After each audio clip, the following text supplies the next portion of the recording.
बिस्मिल्लाहिर्रहमानिर्रहीम, अस्सलामु अलैकुम। मेरा नाम है ख्वाजा मोहम्मद उमर और आप देख रहे हैं बाइक मेट पीके।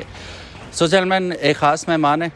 पिक्चर देख के आप समझ ही चुके हैं थंबनेल के किन के बारे में बात हो रही है। आज हम आपकी मुलाकात करवाते हैं for the first time physically. वैसे वर्चुअली ये हमारे चैनल पे आ चुके हैं 1-2 साल पहले, लेकिन फ़िज़िकली पहली दफ़ा।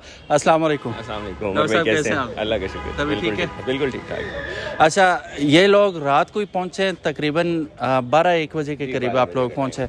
तो अभी बस ये आप तैयारी वगैरह देख के समझ ही चुके हैं कि ये they are about to leave और बड़ा लंबा सफ़र है। आगे इन्हीं से बात करते हैं कि कहाँ जा रहे हैं, क्या कर रहे हैं। डॉक्टर साहब, सबसे पहले तो welcome to Mansehra. Thank you so much जी, आपकी हॉस्पिटैलिटी का बहुत शुक्रिया। आपने हमारा बड़ा ख्याल रखा है कल से लेकर आज तक। तो हमारा जो सफ़र है जी, अभी हम लोग मानसरा जो है वो बाय रोड आए हैं कार्स पे। बाइक्स जो हैं वो हमारे लोड होके यहाँ पे पहुँचे हैं। अभी वन गो में हम यहाँ से जाएंगे बाटाकुंडी और जो हमारी फाइनल डेस्टिनेशन है वो देवसाई एंड सकरदू है। ठीक हो गया। तो ये राउंड अबाउट कितने दिनों का सफ़र होगा? जी हमारा 10 दिन का है प्लान, जाना और वापस आना 10 दिन। ठीक है। इससे पहले मेरा ख्याल है आप फ्रेश ही वापस आए टूर से भी कुछ दिनों पहले। जी अभी भी हमने कुछ दिन पहले किया है, बटगोई और कुमराट का टूर किया है। यही बाइक्स थे हमारे पास, मगर उस वक्त हम 4 से 5 लोग थे। तो अब माशाल्लाह ग्रुप बढ़ता जा रहा है, अब 9 लोग इस दफ़ा जा रहे हैं। माशाल्लाह, अच्छा हो गया। अच्छा, कितने बाइक्स हैं अभी आपके पास टोटल जो इस ग्रुप में? जी अभी हमारे पास 9 बाइक्स हैं, स्टार्टिंग फ्रॉम GS 310 जो अमाद भाई चला रहे हैं। फिर उसके बाद हमारे पास डुकाटी मल्टी स्ट्राडा भी है, 3 अफ्रीका ट्विंस है हमारे पास। ठीक है। और GS 1200 भी है, GS 700, तो सारी वैरायटी साथ ही है। हाँ जी। अच्छा, हाउस मल्टी स्ट्राडा बिहेविंग? अच्छा, मल्टी स्ट्राडा जी सरप्राइजिंगली, क्योंकि मेरा जो प्लान था वो था एक एडवेंचर टूर बाइक लेने का, मगर क्योंकि आपको पता है कि हम ज़्यादा इतनी एडवेंचरस राइड्स करते नहीं, ज़्यादा रोड्स ही हैं हमारे पंजाब में। तो मेरा प्लान तो ये था, मगर जब मैंने इसको कुमराट और बटगोई पे लेके गया तो इसने मुझे बड़ा सरप्राइज़ किया। तो जहाँ पे आप ये देखें कि जो टॉप के बाइक्स हैं जिनको एडवेंचर बाइक्स कहा जाता है, जैसे होंडा अफ्रीका ट्विन है, BMW GS है, जिस जगह पे वो बाइक गए हैं ना, तो इसने मेरा साथ नहीं छोड़ा किसी जगह पे, हर जगह गया है और इसने बहुत मज़े की राइड करवाई है। और इवन ये देखें कि Batgoi is one of the toughest pass in Pakistan.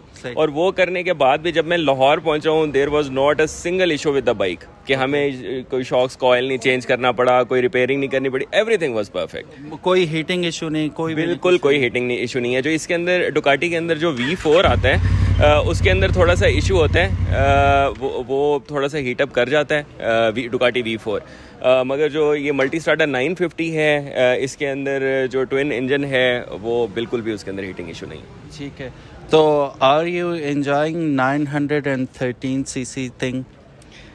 देखें, 950 मुझे इसलिए बड़ा मज़े का लग रहा है कि इसके अंदर जो इंजन है वो सेम इंजन है जो डुकाटी सुपर स्पोर्ट्स में यूज़ होता है। तो मुझे वो स्पोर्ट्स वाला भी मज़ा आ रहा है और सीट कंफर्टेबल है, राइड हाइट बड़ी अच्छी है, तो मुझे वो एडवेंचर में भी बहुत मज़ा दे रहा है। आपकी हमने एक वीडियो देखी थी जिसमें आप बता रहे थे कि आपने सनी भाई और आप दोनों मिल के बैठे हुए थे, लेकिन फिर भी बाइक ईजिली 200 टच। जी बिल्कुल। हम लोग गवादर गए थे और हम लोग जब औरमारा पहुंचने वाले थे तो औरमारा से तकरीबन 20 किलोमीटर्स पहले हमें पता लगा कि सनसेट होने वाला है। तो हमने वहाँ से फ्यूल डलवाया, सनी भाई को मैंने पीछे बिठाया और हमने बाइक भगा दिया। वो वीडियो भी होगी मेरे चैनल पे।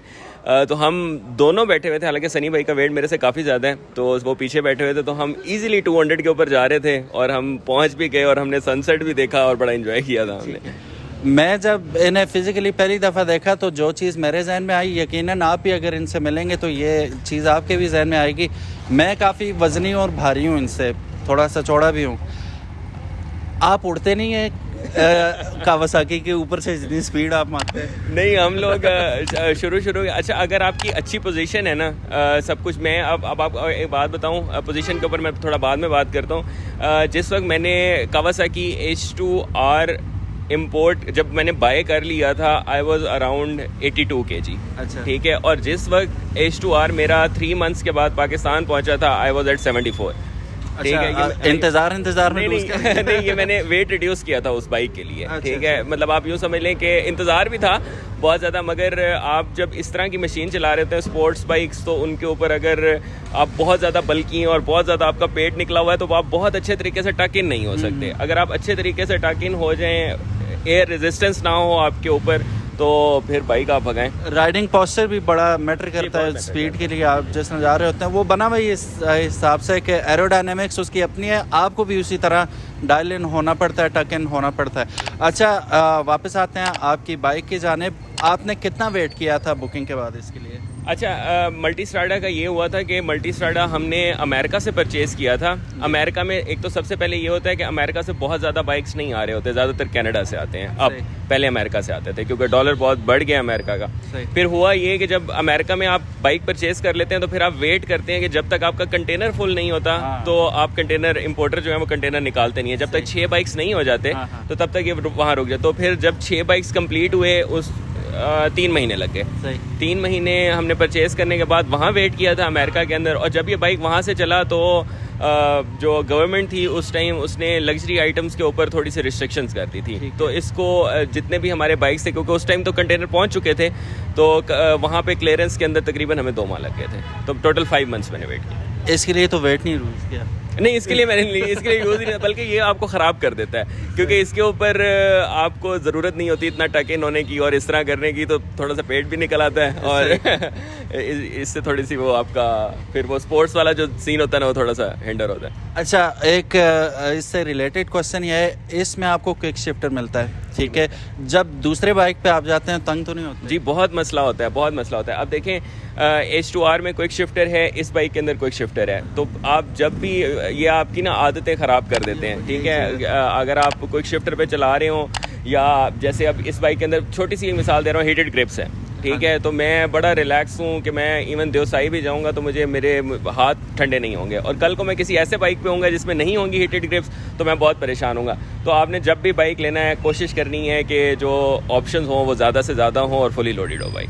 ठीक होगा। अच्छा, ये वैसे इसका हायर वेरिएंट भी था, आपने ये चूज़ किया for the sake of the seat height के वो एडजस्टेबल? इसके अंदर ना 2 वर्जन आते हैं। इसके अंदर आता है एक सिंपल मल्टी स्ट्राडा 950 और एक आता है Multistrada 950S। This is S, ठीक है। इसके अंदर और ये जो इसकी पेंट जॉब है ये भी स्पेशल है, इसमें रेड भी आता है, मगर रेड डुकाटी का बहुत हर बाइक में रेड आता है तो मैं कुछ चेंज करना चाह रहा था तो मुझे इसका सिल्वर कलर पसंद आया था। This is $1,000 more expensive, $1,000 to $1,500 more expensive, सिर्फ कलर इसका।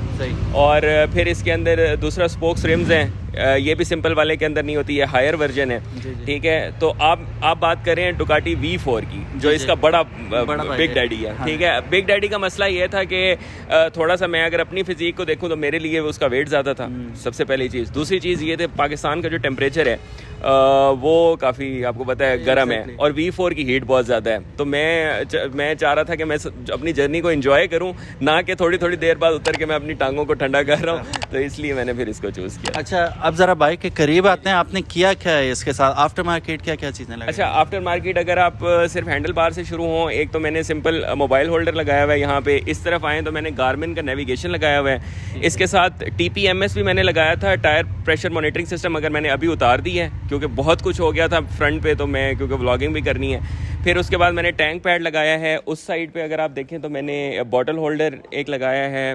बैक साइड पे इसके ये बैग लगाया है मैंने, this is actually gold wings bag. ये होंडा गोल्ड विंग का बैग है, मगर हमने उसको इसके ऊपर अच्छे तरीके से एडजस्ट किया है। और वैसे आप बड़े लकी रहे कि कलर मैच कर गया, ये आप खुद करवाया आपने? जी नहीं, मैंने करवाया असल में। इसका कलर जो ओरिजिनल था ना वो वाइट कलर था, वाइट होंडा गोल्ड विंग का था। मैंने इसको मैच करवाया है अपने बाइक के साथ और मैंने बहुत ज़बरदस्त बॉक्स है और बहुत अच्छा लग रहा है। साइड बैग्स मैंने पहले जो मैं यूज़ कर रहा था वो मैं यूज़ कर रहा था कावासाकी Z1000 के चाइना के बैग से। ये अमेरिकन बैग्स हैं जो मैंने अब लगाए हैं, ठीक है। तो ये अगर आप बैग देख लें, मुझे यूज्ड के अंदर कोई तकरीबन 1 लाख का कॉस्ट किया है ये गोल्ड विंग का ऊपर वाला, और जो साइड बैग्स हैं ये मुझे कॉस्ट किए हैं अराउंड अबाउट 45,000 के, मतलब 1.5 लाख का पैकेज। 1.5 लाख में ये सारा मेरा कंप्लीट हो गया। और अगर मैं ओरिजिनल की तरफ जाता तो ये 4-5 लाख के करीब बन जाता, सारा बढ़ जाता है सारा कुछ। तो बस यही कुछ आपने अपनी तरफ से। इसके अंदर जो क्रैश बार लगी हुई है ये SW मोटेक की क्रैश बार है। ये जिस गोरे से हमने लिया था अमेरिका में उन्होंने लगाई हुई थी, ये बाइक के साथ नहीं आती। उसके बाद जो फ्रंट आगे लाइट्स लगी हुई हैं ये कोई राउंड अबाउट हैं 2 से 2.5 लाख रुपए की अगर आप इस टाइम पाकिस्तान में मंगवाते हैं, मगर ये भी लगी हुई थी। मतलब ये इसके ये साथ अब ये लगी वहाँ हुई से है। लगी हुई आई हैं, ये अल्लाह का शुक्र है, मुझे लगवाने की ज़रूरत नहीं पड़ी। ये हर एडवेंचर बाइक के लिए ज़रूरी होती हैं, क्योंकि एडवेंचर बाइक की खुद लाइट्स इतनी ज़्यादा नहीं होती, सही। और आप एडवेंचर पे जाते हैं तो आपको ज़्यादा लाइट्स चाहिए होती हैं। उसके अलावा मुझे कुछ भी करने की ज़रूरत नहीं थी, फुली लोडेड था, traction control, ABS, quick shifter, हर चीज़ इसके अंदर थी, तो मुझे ज़रूरत ही नहीं पड़ी कुछ करने की। चलें सही है। एक ज़रूरी सवाल जी जी। जो अक्सर लोग शायद आपने डिस्कस किया हो किसी वीडियो में, क्या माइलेज क्या दे रही है ये, और जैसा कि रात को हमें नहीं मिला था हाई ऑक्टेन, जी जी। हमने रेगुलर डाल दिया इसमें, तो इन केस हम रेगुलर पे ही चलते हैं तो is it dangerous for the engine या ये रोबस्ट है चलेगा? आपका पेट्रोल साफ होना चाहिए, ठीक है, 88 से लेकर 90 ऑक्टेन के करीब होना चाहिए, उससे कम ना हो, सही। ठीक है। और आप इसे प्रीमियम के ऊपर भी चला सकते हैं, मगर कुछ ऐसी जगह होती हैं जहाँ पे हमें ट्रस्ट नहीं होता, जैसे हम एडवेंचर पे जाते हैं नॉर्थ साइड पे, कि पेट्रोल कैसा हमें मिलेगा, तो हम ऑक्टेन बूस्टर रख लेते हैं। वो ज़ाहिर है उन्होंने वो ड्रम्स में रखे हुए होते हैं, वो ड्रम्स में रखे होते हैं, तो हम जाली रख लेते हैं, जाली रख के पेट्रोल डलवा लेते हैं, और फिर उसमें थोड़ा सा ऑक्टेन बूस्टर डालते हैं। तो अभी तक किसी भी जगह हम गए हैं, गवादर, कुमराट, किधर भी एडवेंचर पे गए हैं, कभी, मैं इसकी बात नहीं कर रहा, किसी भी बाइक ने कभी मिसिंग नहीं की, सही अभी तक कभी ऐसा ये इशू नहीं हुआ। इसकी जो फ्यूल एवरेज है वो राउंड अबाउट, जिस तरह से मैं चलाता हूँ, तो 14 तक मुझे एवरेज मिलती है इसकी, 14 किलोमीटर पर लीटर। मगर जैसे हम और मारा गए थे, स्ट्रेट हाईवेज थी, पैचेस से लंबे लंबे, हमने वहाँ पे खींचा तो 7-8 पे आ जाती है एवरेज। और अगर आप बहुत ही अच्छे तरीके से इसे चला रहे हैं तो 18, 19, 20 भी देता है। यानी कि मैं चलाऊंगा तो ये 20 तक देगा, ये चलाएंगे तो ये आपको 7-8 ही देगा, क्योंकि ऑब्वियसली किसी भी बाइक को उसके वो जो एक स्वीट स्पॉट होता है उससे ऊपर चलाएंगे तो वो आपको डेफिनेटली, आप ये तो आपको ना रखें कि आपको अच्छी माइलेज देगा। सो गाइस, अभी ये लोग निकल रहे हैं, लेट हो रहे हैं, इन्होंने नाश्ता भी नहीं किया, तो मैंने कहा जल्दी जल्दी हम पहले अपना काम करते हैं, फिर आप जाएं नाश्ते के लिए। ये इंशाल्लाह 8-10 दिन तक वापस आएंगे, फिर तफसील से बैठ के इनका जो भी टूर हुआ डेफिनेटली अपने व्लॉग्स में भी ये बताएंगे, लेकिन हम इनसे एक मुख्तसर सा कहानी सुनेंगे कि कैसा हुआ। अभी के लिए बस इतना ही। ऑल द बेस्ट डॉक्टर साहब। Thank you so much Umar भाई, एंड वंस अगेन आपकी हॉस्पिटैलिटी, बल्कि सब भाइयों का मनसहरा के बहुत शुक्रिया, आपने बड़ा ख्याल रखा है, और वापसी में भी इंशाल्लाह आपसे मुलाकात होगी। थोड़ा सा और बोले ना बहुत ज़्यादा बोल गए रात को भी। बहरहाल thank you so very much, आपका भी बहुत बहुत शुक्रिया, आप आए और मौका दिया हमें खिदमत का। इंशाल्लाह 10 दिन तक फिर इनसे मुलाकात होगी, और फिर देखते हैं कि क्या सीन बनता है और कैसा रहता है इनका सफ़र, और क्या क्या दिलचस्प कहानियाँ हमें सुनने को मिलती हैं। अपना बहुत ज़्यादा ख्याल रखिएगा। उम्मीद है आज की आपको वीडियो पसंद आई होगी। अगर तो पसंद आई है, give it a big thumbs up and share it with your friends. अपना ख्याल रखिएगा। अल्लाह हाफिज़, अस्सलाम वालेकुम।